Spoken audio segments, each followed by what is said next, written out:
Assalamualaikum warahmatullahi wabarakatuh. Bertemu lagi ya.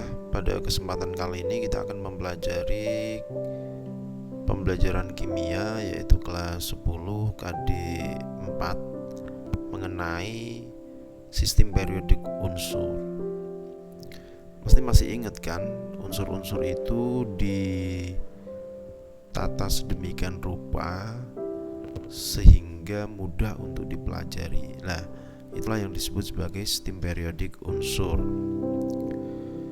Nah, lingkup materi yang akan kita pelajari pada KD 4 ini yaitu yang pertama, perkembangan sistem periodik unsur. Ya, betul, yaitu ada tahapan-tahapan proses sampai pada kita mengenal sistem periodik unsur yang sekarang. Jadi penggolongan unsur itu ada prosesnya, ada sejarahnya begitu. Yang kedua, kita mempelajari tentang sistem periodik unsur yang sekarang terkait dengan periode dan golongan. Sedangkan yang ketiga, dari sistem periodik unsur tersebut kita bisa menentukan sifat keperiodikan suatu unsur. Baiklah, kita lanjutkan pada pembahasan berikutnya ya, yaitu perkembangan sistem periodik unsur. Tadi udah saya singgung, yaitu ada sejarahnya pembentukan daripada sistem periodik unsur, yaitu yang pertama kali unsur dibedakan atas unsur logam dan unsur non logam. Pembedaan ini sampai sekarang masih tetap berlaku ya. Apa saja sih ciri-ciri unsur logam? Tentu saja kerapatannya tinggi, makanya pada umumnya logam itu bersifat berwujud padat pada suhu kamar, kecuali yang cair yaitu raksa ya. Terus bersifat konduktor, yaitu baik menghantarkan panas maupun menghantarkan listrik. Terus mengkilap. Loh, kok besi itu tidak mengkilap? Ya, besinya kan dicat atau karatan. Kalau dia udah benar-benar bersih ya mesti mengkilap. Jadi semua logam itu mesti mengkilap, yaitu memantulkan cahaya. Bahkan cermin sendiri itu bisa memantulkan cahaya, itu kan karena dilapisi kaca yang dilapisi dengan logam perak, begitu ya. Terus elektropositif ya, semua logam itu elektropositif. Tidak ada logam yang pembentukan ionnya itu negatif. Oksidanya bersifat basa. Ya betul, oksidanya bersifat basa. Jadi misalkan oksida besi Fe2O3, FeO gitu kan, itu bersifat basa. Sedangkan untuk unsur non logam itu kerapatannya rendah. Ya, ada yang kerapatan tinggi sih, ada juga yang kerapatannya rendah, tapi tidak bisa sampai pada menyamai kerapatannya logam, gitu maksudnya ya. Makanya karena kerapatannya rendah, maka pada suhu kamar unsur non logam ada yang berwujud gas, ya kan, seperti helium, nitrogen, oksigen, itu berwujud gas. Ada yang berwujud cair seperti air gitu. Air itu non logam kan. Bersifat isolator, artinya tidak mudah menghantarkan panas ataupun listrik. Tidak mengkilap, ya umumnya non logam tidak mengkilap, meskipun ada yang mengkilap, bukan mengkilap sih, memantulkan cahaya atau mendifraksi cahaya ya, seperti intan itu juga, itu sebenarnya kan karbon, jadi unsur non logam. Terus elektronegatif ya, umumnya non logam itu elektronegatif. Oksidanya bersifat asam, betul, seperti SO3, SO2, NO2, N2O5 semuanya bersifat oksida asam. Artinya ketika ketemu dengan air dia punya kecenderungan membentuk asam.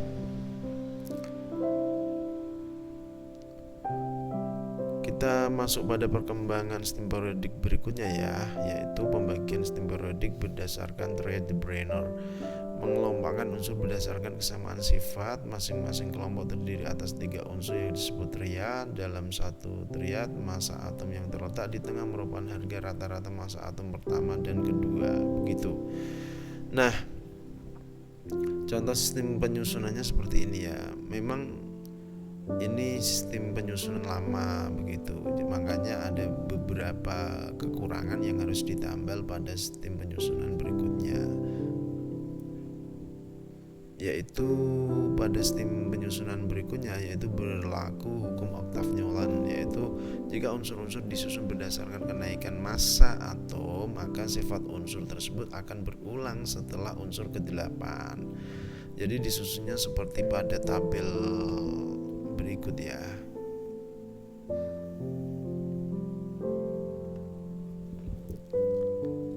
Nah, sudah bisa dilihat ya. Tampak. Nanti di soal ini hanya sekedar mengenal ya. Utamanya biasanya pertanyaan adalah definisi daripada hukum Octav-Nolan. Diingat-ingat aja, oktav berarti 8. Jadi berulang pada unsur ke-8. Begitu maksudnya. Terus berikutnya oleh Dmitri Ivanovich Mendeleev, orang Rusia, menyatakan sifat-sifat unsur fungsi periodik dari massa atom relatifnya. Unsur-unsur yang mempunyai persamaan sifat ditempatkan dalam satu lajur vertikal yang disebut golongan. Nah, ini udah lebih dekat pada sistem periodik modern ya, karena udah dikenal yang namanya golongan begitu. Berikutnya itu adalah, nah ini yang sistem periodik modern yang dikembangkan oleh Henry dan G. Moseley. Nah dari sini udah tambah kan, kita mengenal sistem periodik modern itu ada periode, ada golongan. Lihat yang berupa baris. Nah, terus lihat yang berupa kolom. Jadi pada sistem periodik modern ini kan disusun berdasarkan sistem periodik panjang ya. Itu ada golongan A dan ada golongan B. Jadi kalau dibuat diklasifikasikan itu ada 2 golongan, yaitu golongan A dan golongan B. Kalau golongan A berarti dari mulai 1A, 2A, 3A, 4A gitu kan, sampai 8A begitu. Kalau golongan B itu lihat yang ada di tengah-tengah itu. Kalau dari kiri ada 3B, 4B, 5B. Kok udah dimulai dari 1B sih? Memang enggak, secara aturannya gitu penyusunannya. Nanti akan dijelaskan lagi kenapa tidak dimulai dari 1 begitu ya.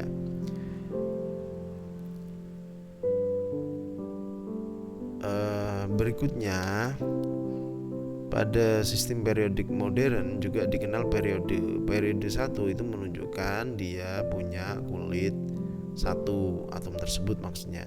Periode 2 berarti atomnya memiliki 2 kulit. Berarti kalau periode 5 ya atomnya punya kulit sebanyak 5 begitu. Gimana? Secara sekilas sudah memahami ya. Ini yang dipakai sampai sekarang. Jadi kalau dulu saya diajari oleh guru saya itu untuk mengingat dan menghafalkannya, seperti yang golongan 1A itu adalah Halina karep Rabi calon suaminya Ferry begitu ya. Jadi ada jembatan keledainya. Terus yang 2A itu adalah bebek mangan cacing seret banget rasane dan seterusnya. Dan nanti silahkan dicari di internet jembatan keledai dari perkembangan sistem periodik unsur ini ya. Tujuannya apa sih jembatan keledai? Untuk mempermudah kita hafal. Nah, setelah hafal baru meningkat, bisa menerapkan. Begitu. Jadi hafal itu penting, jangan sampai tidak hafal ya, ini harus dihafalkan. Terus kalau yang golongan B bagaimana? Golongan B itu terdiri dari logam. Logam semua? Iya, logam semua. Kalau golongan A itu ada logam dan ada non logam. Tapi kalau golongan B itu semuanya adalah logam. Nah, golongan B sendiri itu nanti punya golongan khusus, yaitu transisi dalam. Jadi B itu kadang juga disebut sebagai logam transisi, dan ada spesifiknya lagi logam transisi dalam yang ada di lantanida dan aktinida. Begitu. Gimana? Sudah mulai memahami secara gambaran kasarnya ya? Oke lah. Sistem ini itu disusun bagaimana sih? Kok ada penyusunan? Sistem ini disusun menurut kenaikan nomor atom. Kalau kita kemarin udah mempelajari tentang tentang elektron, neutron, proton, begitu kan? Berarti nomor atom itu menunjukkan banyaknya proton. Nah, dan sekaligus menunjukkan banyaknya neutron. Jadi kalau kita lihat Na ada di mana? Na udah ketemu belum? Oh, udah ada di sini. Nah, ini loh. Nah, Na itu kan nomor atomnya 11. Berarti dia memiliki proton 11 dan elektronnya adalah 11. Gimana? Sudah paham ya? Protonnya 11, elektronnya 11.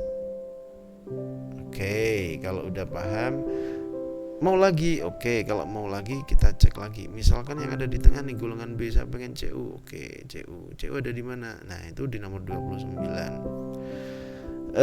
Pada atom Cu nomor atomnya berapa? 29. Berarti dia memiliki elektron sebanyak 29 sekaligus protonnya sebanyak 29. Jadi satu atom itu antara jumlah proton dengan jumlah elektronnya sama.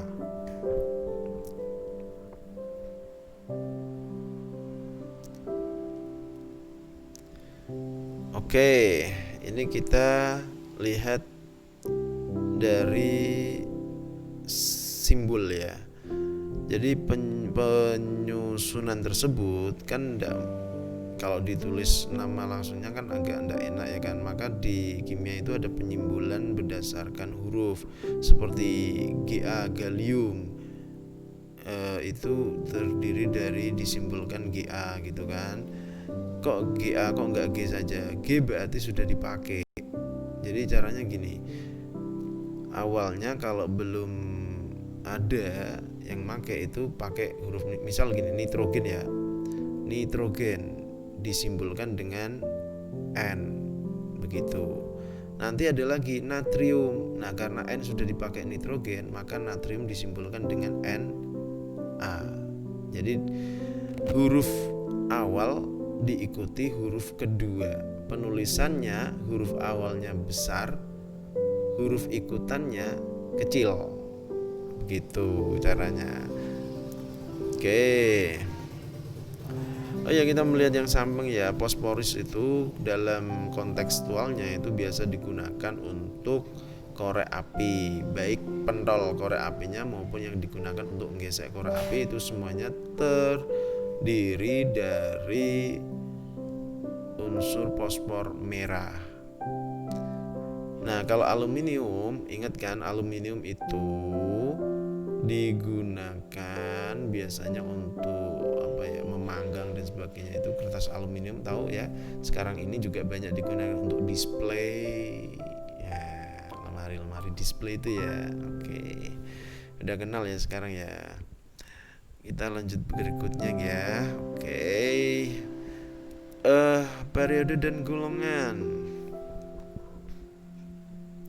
Tadi udah disinggung ada golongan utama yaitu golongan A, ya kan? Golongan A itu terdiri dari apa saja? Golongan 1A, 2A, 3A, 4A, 5A, 6A, 7A, 8A. Elektron valensinya bagaimana? Elektron valensinya itu adalah NS1, NS2 begitu dan seterusnya. Nah, namanya sekarang namanya apa? Golongan 1A alkali, 2 apa? Alkali tanah, 3 apa? Boron, 4 apa? Karbon, 5 apa? Nitrogen, 6 apa? Oksigen, 7 apa? Halogen, 8 apa? Gas mulia.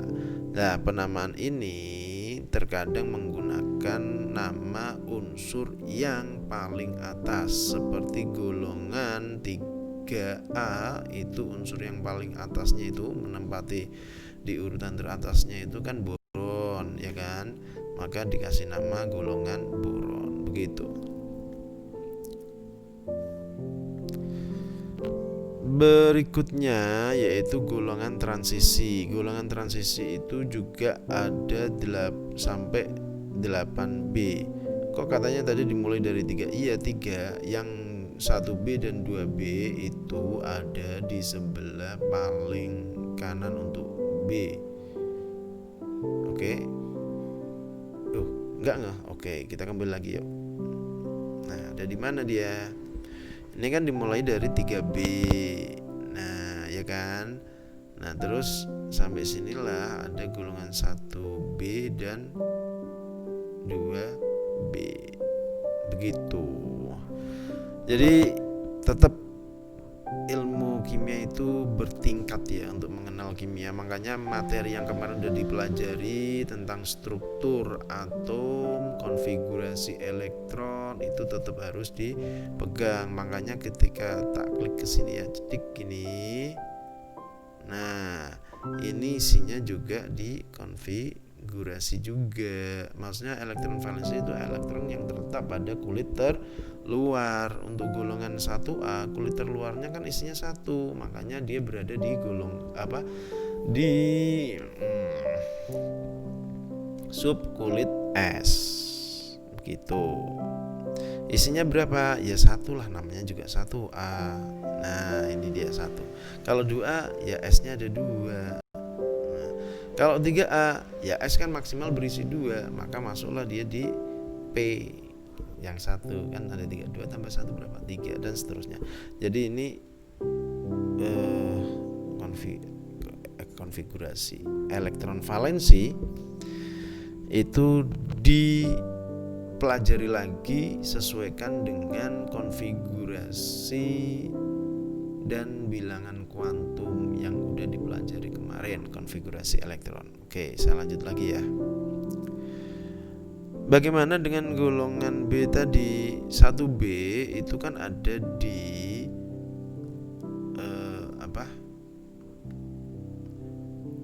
di posisi, misalkan tadi nomor atom 29 begitu kan, berarti itu kan D-nya 10, S-nya berisi 1 begitu.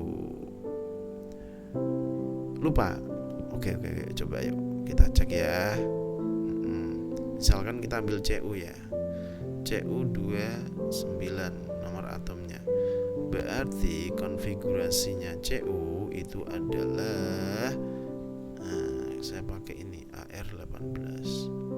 Kalau di situ enggak cukup, kita back dulu, kita ganti posisi nulisnya. Oke, saya tulisnya di sini aja ya.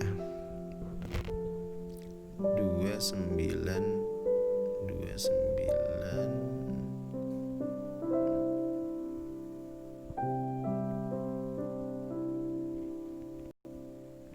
susah di situ. Mau nulis aja kok susah sih. 29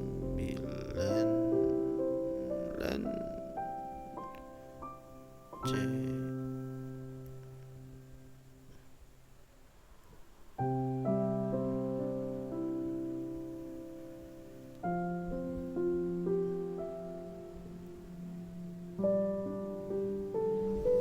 Agak susah nih pulpennya.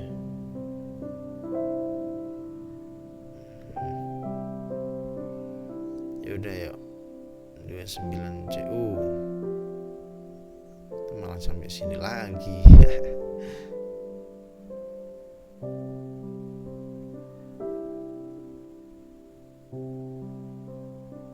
Nah, intinya gini ya, 29Cu itu konfigurasinya AR kan 18. Terus setelah AR itu ada 3D 10 ya kan. 18 tambah 10 berapa? 28. Berarti masih kurang 1 kan? 4S1 itu. Coba nulis di sini bisa enggak sih? Penasaran gue. Cu berarti AR. Nah, kan ini 3D 10 sama 4S1 begitu ya.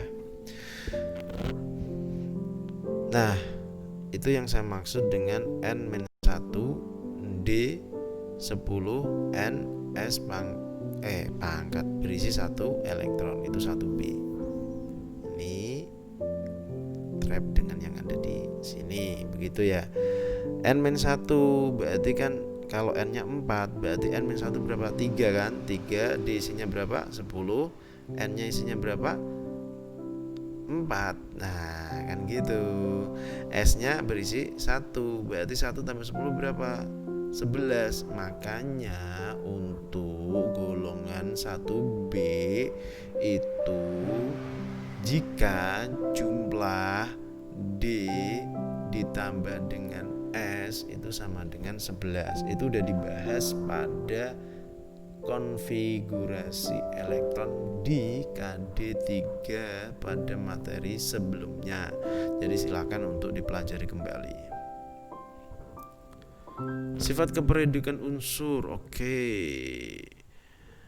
Yang pertama adalah jari-jari atom. Terus ada jari-jari kation, kebasaan, kelogaman, keelektropositifan, kereaktifan positif. Nah begitu. Mempunyai kecenderungan seperti yang digambarkan di bawah ini. Maksud ya. Jadi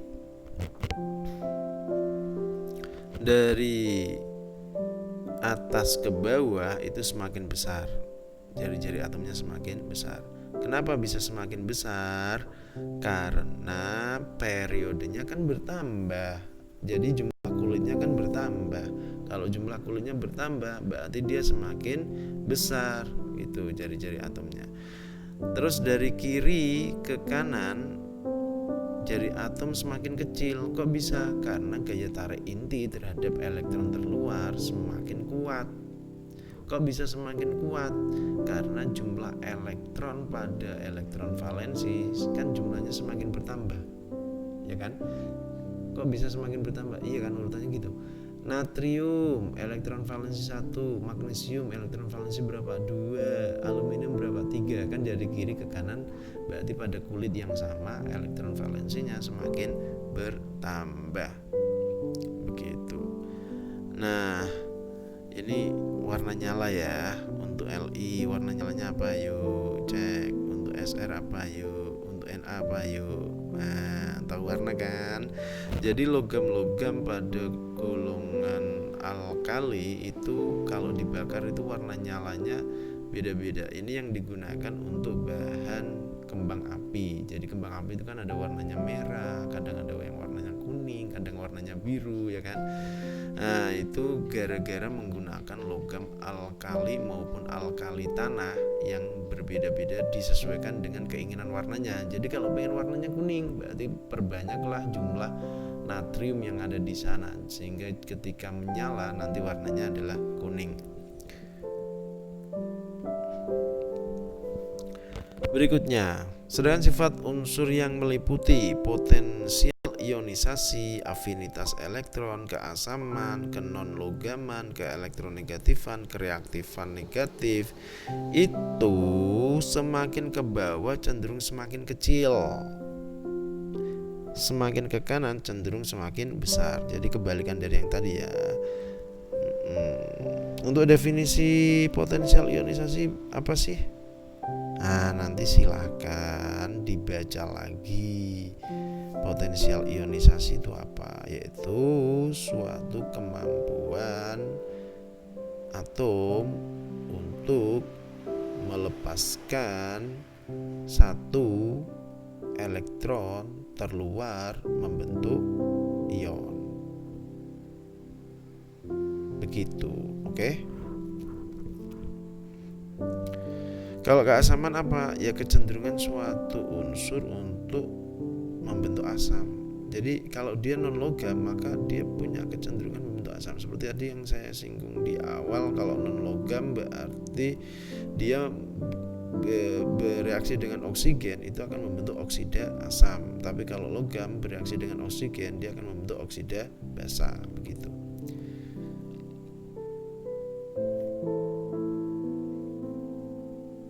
Nah, ini adalah tabelnya ya. Jadi cukup dikenal aja.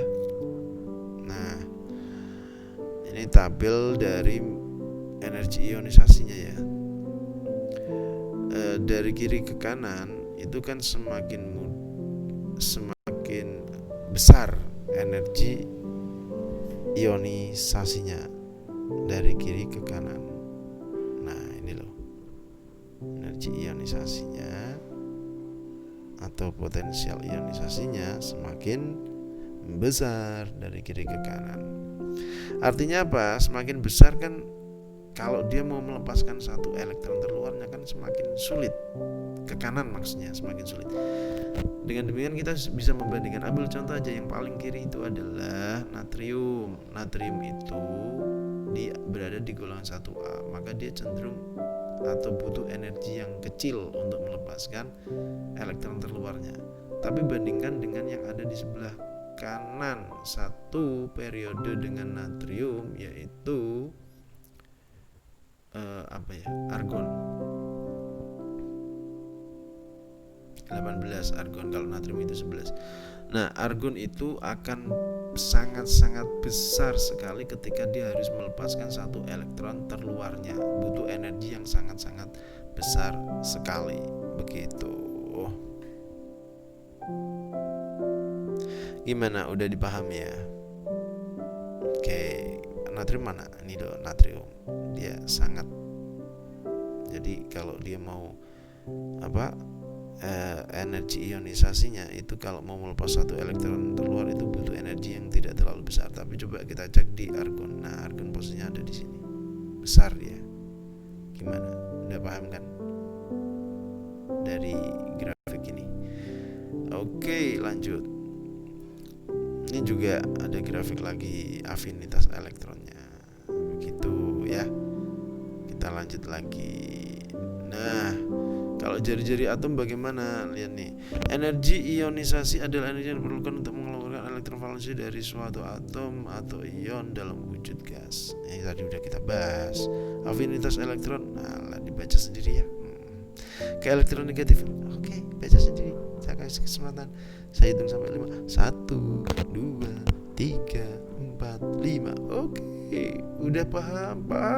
Pinter banget. Lah, kapan itu jari-jari atom diukur? Ini loh.